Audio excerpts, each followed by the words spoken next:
Now, it's time for another Dice Tower review with the Game Boy Geek. Hello my friends, it's the Game Boy Geek here. Today we're going out to the Wild West. We're going to be jumping upon a train, but not just any train. We're going to be jumping onto the Union Pacific as bandits. We're going to be getting on that train, trying to get a bunch of loot. We're going to be shooting each other. We're going to be punching each other. We're going to be making the marshal go around and get each other. We're talking about Colt Express here. This is a game for 2 to 6 people. It takes about 30 to 40 minutes to play. It's from Ludonaut, and in America it comes through Asmodee. This was one of the hottest. It was in the top 10 buzz list of Board Game Geek for the Essen Fair here in 2014. It's highly acclaimed. So let's take a look and see how it's played, and I'll see you on the other side.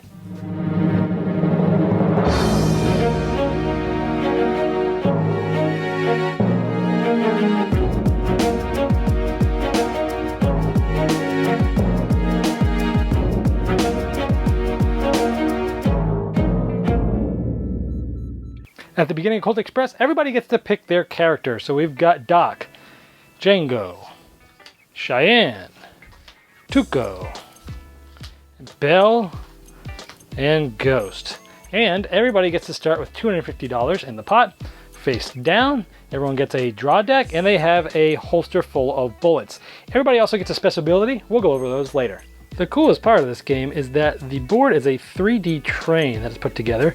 There's randomly one train per player in the game, assigned in both order and which ones you take. And look at all the extra components out front that don't need to be there. They don't really do anything. But Asmodee went the extra mile to get things like the cactuses and the canyons and the locomotive there. Just components are absolutely amazing in this game. The cars are set up with a certain amount of loot tokens depending on what's there. So this one has 3 money bags and 1 jewel. And the money bags range from $250 to $500. The jewels are always $500, and the briefcase is $1,000. And so the trains are set up depending on how each of them say, because they're randomly assigned. And then we get ready to start the game. What you're trying to do in the game is grab all these different loot tokens, because the one with the most money wins. That will help you understand what you're doing with these cards. Now everybody has a deck of cards that has their person on the other side of them, and they're going to draw. There's 2 ways to play this game. There's a basic way and an expert way. I'm going to show you both, but the basic way for now. You're going to draw 6 cards off the top of your deck, and then choose an action. Now, even though the event card says everyone puts their first card face up, his special ability is he gets to put his first card face down. In this case, I am not going to honor this because I want you to be able to see which cards I'm throwing down, but normally this special guy would put it face down. So I would play 1 card into a general discard, general pile, in this case face up as I mentioned. Normally he'd put it face down. And this is a move card.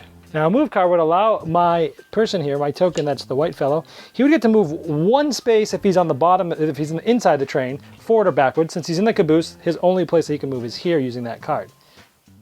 Now if you're on top of the train, if he was here, let's say, you can move 1 to 3 trains forward or backwards. So if he was here and he played that, he could go all the way up to here or all the way down to there. It doesn't matter. 1 to 3 trains on the top, he could move. Now, if instead of playing this card, I played this card, this allows him to go up or down depending on where he's at. So if I was up here, it would bring him down here, and if I was here, he would go up there. Now, if instead of playing that, I had played the punch, I get to punch anybody that's in the same car as me. So here, I'm in the car with 2 people, the green guy and the red guy. I can choose which one to punch, and when I punch them, 2 things will happen. One is I get to say which way they get punched, because they get punched and thrown into a car that's adjacent to them. So I could say, okay, I punched the green guy, and I could say he either went that way or this way. Maybe I punch him and he goes this way. Now one more thing happens. Let's say everyone starts with a money bag here. Now he will drop, I get to choose which loot token he will drop when he gets punched. So at the beginning of the game he only has this, but if he had something better, I could say that one got dropped there.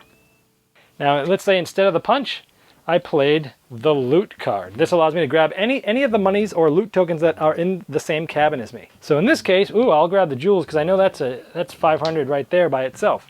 Now instead of a loot card, let's say I played a shoot card. Now this allows me to shoot somebody, if I'm in the train on the bottom floor, 1 train car away. And so if I shoot over here, I can shoot either one of these guys here. And let's say I shoot the green person. Now I would take my holster button, which now has 6 bullets, and I would give this to him. He would put this face down on the top of his deck. These cards do him no good, so they sort of clog up his hand, if you will. So this goes to him, and now look, I only have 5 bullets left. Now shooting is interesting because as I go through and I start shooting, at the end of the game, whoever has the least amount of bullets, or tied for the least amount of bullets left, is going to get a $1,000 reward for that. But if I was on the top of the train when I shoot, you have line of sight. It shoots all the way. And it would hit the green character, not the blue one, because he's first line of sight. So boom, you can shoot it as far as you want. Where inside the train, it only goes one place. But instead of the shot, maybe I played the Marshal card. In the Marshal card, I get to move the Marshal 1 forward or back. And when I move the Marshal, anytime there's any bandit in the same car as the Marshal, 2 things happen. Number 1, they take a sort of a damage card there that they put in the top of their deck because, again, just like getting shot, it just clogs up your deck and gives you a card that's not going to do any good on your turn. And it pushes this guy up like that. So that was the first one. Everyone's played 1 card. We would do that again for this one the same way.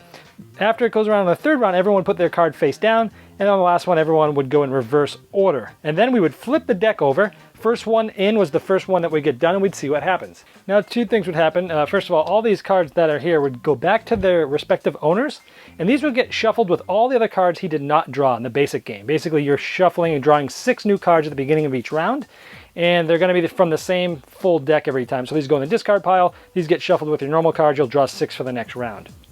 Also, at the end, sometimes there's special events. This is the Angry Marshal. In this case, the first thing the Marshal does is shoot anybody that's on top of the train that he's at. No one's there. And then he moves 1 towards the caboose. Well, since the green guy's there, he automatically has to get pushed up by the Marshal, scared up there, and he's going to take one of those neutral bullet cards as well, and that's the end of the round. The event card would again get passed to the next player clockwise, and a new event would come up, and there's some different ones. Like this one, everything's going to be face up, but the 2nd and 3rd ones get played twice in a row. So everyone's going to play 1 card, and then 2, and then 1, and then there's all sorts of different events and things that can happen. After the 4th event round comes, then there's a random stop card, which again is 1 more round, and in this case, $250 if anyone's on the locomotive or in it. So there's always different things, and these are random every game too. So there's different events that happen each one. After the 5 rounds, you look at that, whoever has the most money is the winner. Now let's look at the special abilities. We already talked about Ghost. First card is always face down. Belle, if she's in a car with or in the same spot as somebody else, and she is going to get shot or punched, the other person gets shot or punched just because she's so nice looking. She gets out of the way. Tuco can shoot up or down in the train, so normally you can only shoot in one way, left or right. He can shoot up through a train or down if he's on top. This Cheyenne here is when she punches somebody, she can actually take, instead of usually they just drop one of these, she can take a money bag. She can't take a jewel or a briefcase from them, but she can just take this right away from them instead of having to do an extra action to pick it up later like most people. Django, when he shoots, that person gets pushed in a movement of the direction of the shot. Kind of like when you punch someone, they get moved. When you shoot somebody, they get moved in that direction. And Doc gets 7 cards instead of 6. Now let's talk about the advanced version. Now in the advanced version, when you still draw 6 cards to have in your hand, and now when you use these, they go in your discard pile over here. And now at the end, let's say you've done 5 moves here, you can discard any card you want at the end of the round, or you can keep any card you want at the end of the round. And then when you draw up more cards in your hand, you have a new deck. And so this allows you to give you more strategy as to which cards you want to get rid of at the end of the round, and then which cards you want to keep. And you'll keep drawing until when you try to draw 6 cards, if there's not enough left, then you would take your discard pile, shuffle it with all the cards, and then pull it back. So essentially, it's giving it more of a strategic way of saying which card you keep, which card you play, and that carries on to other rounds. So you have a little bit more, as opposed to it being random at the end of every round. Cards you use can't be used until they're shuffled back in your deck. So it gives it a more strategic version. And last but not least, when you're done playing, the trains can stay put together, which they did take a little while to put together the first time, but they stay there. Each of them has their own little cubby hole there. It's nice and neat. All right, Colt Express. So first of all, the obvious, let's get that out of the way. Components, unbelievable, great.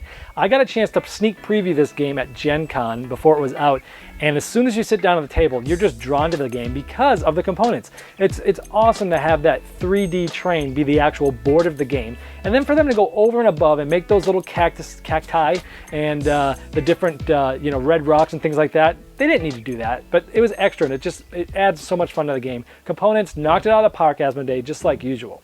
Now the gameplay itself.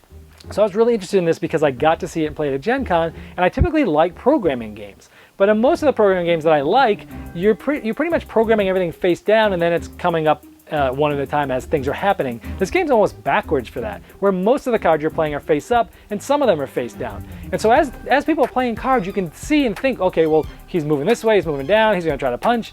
And then they throw a face down card, and then the card after that, you can go, okay, well, because he's punching now, he must be moving left the card before that, and you're actually like living out the round, maybe, or trying to figure out what people are doing as the cards are being played, and then it actually flips over and then things happen. And it's cool to like guess what people are doing, even though you can see what they're doing. You pretty much have a good idea of what they're up to, but you can kind of combat that, and turn order makes a big difference in that.